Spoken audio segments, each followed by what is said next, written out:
सुप्रभात बच्चों। मैं डॉक्टर नीतीश कुमार, शिक्षक, राज्य संपोषित उच्च विद्यालय सिमरिया। आज मैं पुनः आपके सामने हूँ जैव प्रक्रम के अंतर्गत प्राणियों में पोषण के साथ। अभी तक हम लोगों ने पढ़ा कि पादपों में पोषण कैसे होता है, यानी प्रकाश संश्लेषण की पूरी प्रक्रिया हम लोगों ने समझी। अब हम लोग आगे पढ़ेंगे कि प्राणियों में पोषण कैसे होता है। तो सबसे पहले हम लोग ये देखेंगे कि प्राणियों को उनकी खाद्य आदतों के आधार पे उन्हें हम 3 भागों में बांट सकते हैं। तो यहाँ आप देखें, बोर्ड पे आप ध्यान दें। तो खाद्य आदतों के आधार पे उन्हें हम 3 भागों में बांटते हैं। पहला है शाकाहारी, दूसरा मांसाहारी, तीसरा सर्वाहारी। अब हम बात करते हैं शाकाहारी की। वैसे प्राणी जो केवल पौधों को खाते हैं शाकाहारी कहलाते हैं, यानी कि ये डायरेक्टली पौधों की पत्तियां और छोटे पौधे के तना समेत ये खाते हैं, तो इन्हें हम शाकाहारी कहते हैं। यानी किसी भी तरह से ये जंतुओं का भक्षण यानी जंतुओं को अपने भोजन के रूप में नहीं लेते हैं, तो इन्हें हम शाकाहारी कहते हैं। जैसे आप ध्यान देंगे, आपके आसपास बहुत सारे जानवर हैं जो खाते हैं। क्या खाते हैं आप देखते हैं उसको। तो आप देखें कि बकरी, गाय, भैंस, घोड़ा, हिरन, ऊंट, गधा, बैल, हाथी, बंदर, गिलहरी, खरगोश, टिड्डा, दरियाई घोड़ा। ये दरियाई घोड़ा आप चिड़ियाघर कभी जाते हैं तो वहां देखेंगे। हिरन जंगल में मिलेगा आपको, हाथी जंगल में, बंदर कभी कभी गाँव में भी बंदर आ जाता है, ऐसे जंगल में बंदर होते हैं। तो ये सारे जितने जीव हैं ये शाकाहारी जंतु के अंतर्गत आते हैं। दूसरा है मांसाहारी, यानी वैसे प्राणी जो भोजन के रूप में केवल दूसरे प्राणियों को खाते हैं, मांसाहारी कहलाते हैं। यानी कि ऐसे जो जीव हैं, जो प्राणी हैं, वो अपने भोजन में सिर्फ मांस का भक्षण करते हैं, यानी किसी न किसी जंतुओं को अपने भोजन के रूप में लेते हैं। तो ऐसे जीव जो है वो मांसाहारी कहलाते हैं, जैसे शेर, बाघ, मेढक, छिपकली, गिद्ध, बाज, सांप आदि। तो ये सारे और भी कई सारे हैं। तो ये सारे जो देख रहे हैं आप, ये मांसाहारी के अंतर्गत आते हैं। और तीसरा जो है जिसको हम लोग बांटते हैं प्राणियों को तीसरे भाग में, वो है सर्वाहारी। यानी वैसे प्राणी जो पौधों और जंतुओं दोनों को खाते हैं, तो ये सर्वाहारी कहलाते हैं। इसीलिए इसका नाम है सर्वाहारी। कुछ भी ये खा लेते हैं। जैसे मनुष्य, आप देखेंगे कि मनुष्य में कई मनुष्य ऐसे होते हैं जो चिकन खाते हैं, मटन खाते हैं और बाकी सब्जी, हरी सब्जी, चावल, दाल ये खाते हैं। तो हम लोग मनुष्य जो है वो सारी चीजों का भक्षण करते हैं, सारी चीजों को भोजन के रूप में लेते हैं, इसलिए इसे सर्वाहारी के अंतर्गत रखते हैं। उसके बाद कुत्ता है। कुत्ता का भी वही कंडीशन है।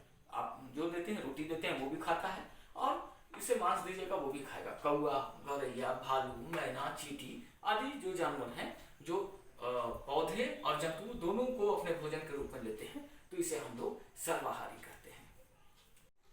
अब हम देखते हैं कि प्राणियों में भोजन प्रक्रिया के विभिन्न चरण कौन कौन से हैं।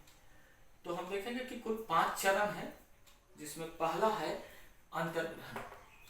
आप श्यामपट्ट पे देखें, शरीर के अंदर भोजन ग्रहण करने की प्रक्रिया अंतर्ग्रहण कहलाती है।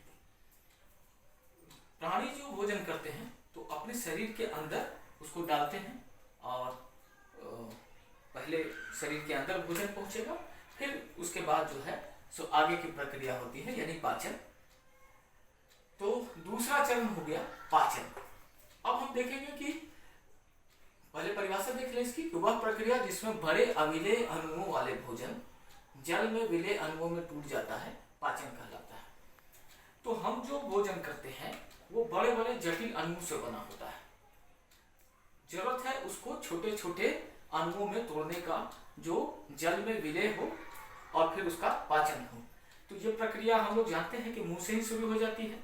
हम लोग चबाते हैं, जीभ से पलटते हैं, कुछ एंजाइम उसमें मिलते हैं, और ये एक लंबी प्रक्रिया है। शरीर के अंदर कई सारे हमारे अंग हैं, जो आगे हम लोग पाचन जब पढ़ेंगे तो उसमें देखेंगे कि वहां जाके जो जटिल अणु होते हैं भोजन के, वो टूटते हैं और छोटे छोटे अणुओं में बदलते हैं। फाइनली ग्लूकोज में ये टूट के बदल जाता है। सबसे सरल जो है कार्बोहाइड्रेट का अणु माना जाता है ग्लूकोज, C6H12O6। प्रकाश संश्लेषण में इसका हमने उल्लेख किया है। इसके बाद है अवशोषण। तो वह प्रक्रिया जिसमें पचा हुआ भोजन आंत की दीवार से होकर रुधिर यानी कि खून में पहुंचता है, अवशोषण कहलाता है। तो जो भोजन का पाचन होता है वो आंत की दीवार से उसका अवशोषण किया जाता है, एब्जॉर्प्शन होता है, और फिर जो है वो आगे की प्रक्रिया में यानी कि स्वांगीकरण में वो प्रत्येक कोशिका तक पहुंचता है। तो अगला प्रक्रिया है स्वांगीकरण, यानी वह प्रक्रिया जिसमें अवशोषित भोजन को शरीर की कोशिकाओं द्वारा ग्रहण किया जाता है तथा ऊर्जा जो उससे मुक्त होता है उसका वृद्धि तथा प्रतिपूर्ति के लिए उपयोग किया जाता है, स्वांगीकरण है। तो वृद्धि तो आप समझ रहे हैं कि आप बड़े होते हैं, नई कोशिकाओं का निर्माण होता है, तो यहाँ पे ऊर्जा की आवश्यकता होती है, और प्रतिपूर्ति फूट मरम्मत जो होता है शरीर का, उसमें भी नई कोशिकाओं का निर्माण होता है और उसमें भी ऊर्जा की आवश्यकता होती है। अब पांचवी देखते हैं हम लोग, ये चारवीं, पांचवी और अंतिम है वो देखते हैं। और पांचवा चरण है बहिक्षेपण, इजेशन, यानी वह प्रक्रिया जिसमें अपचित भोजन शरीर से बाहर निकाल दिया जाता है, बहिक्षेपण कहलाता है।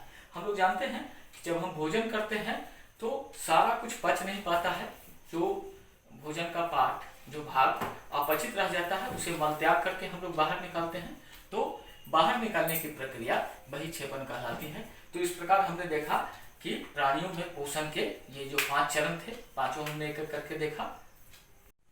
अब हम देखेंगे कि अमीबा में पोषण कैसे होता है। ये 5 चरण जो अभी हम लोगों ने देखा वो अमीबा में भी होता है, क्योंकि प्राणी समकोषी में हमने देखा कि अमीबा में पोषण मानवों के जैसा ही होता है। अमीबा एक कोशिकीय जीव है, यानी इसका पूरा का पूरा शरीर एक ही कोशिका का बना होता है। हम लोगों का शरीर जो असंख्य कोशिकाओं से बना है, कई सारी कोशिकाएं हैं, लेकिन अमीबा का पूरा शरीर एक ही कोशिका का बना है। तो हम देखेंगे अब कि अमीबा आखिर भोजन कैसे करता है। तो ये अमीबा एक कोशिकीय जीव है, ये कूटपाद बनाता है। जैसे ही भोजन इसको दिखता है बाहर तो ये कूटपाद बनाता है, और इस तरह से ऐसे करके वो ये खुला जगह जो है यहाँ पे वो भोजन को आने देता है और फिर इसको क्लोज कर देता है और एक रिक्तिका बना लेता है, और फिर भोजन को अपने शरीर के अंदर ले लेता है। यानी कि पहला जो स्टेप है अंतर्ग्रहण, वो ये किया और शरीर के अंदर इसका चला गया भोजन। अब दूसरा जो था चरण, उसमें हमने देखा पाचन। तो अब क्या होता है कि अमीबा के शरीर के अंदर से ये जो खाद्य रिक्तिका है जिसके अंदर भोजन है, वो शरीर से कई सारे एंजाइम जाते हैं इसके अंदर, और फिर यहाँ पे इस भोजन का पाचन होता है। तो देख रहे हैं हम लोग कि यहाँ से एंजाइम अंदर की ओर जा रहा है खाद्य रिक्तिका में, और फिर इसका भोजन का पाचन होगा। इसके बाद जब भोजन पच जाता है तो फिर ये खाद्य रिक्तिका से भोजन जो पचा हुआ है वो बाहर निकलता है और शरीर के द्वारा अवशोषण होता है, यानी कि इस रिक्तिका से ये फिर भोजन, बचा हुआ भोजन बाहर आता है। और चौथा था स्वांगीकरण, यानी इस जो भोजन है इससे प्राप्त ऊर्जा का उपयोग वृद्धि में और प्रतिपूर्ति में किया जाता है। तो अमीबा, यहाँ पे अमीबा इस भोजन को लेने के बाद बढ़ता है, अमीबा ये बड़ा हुआ।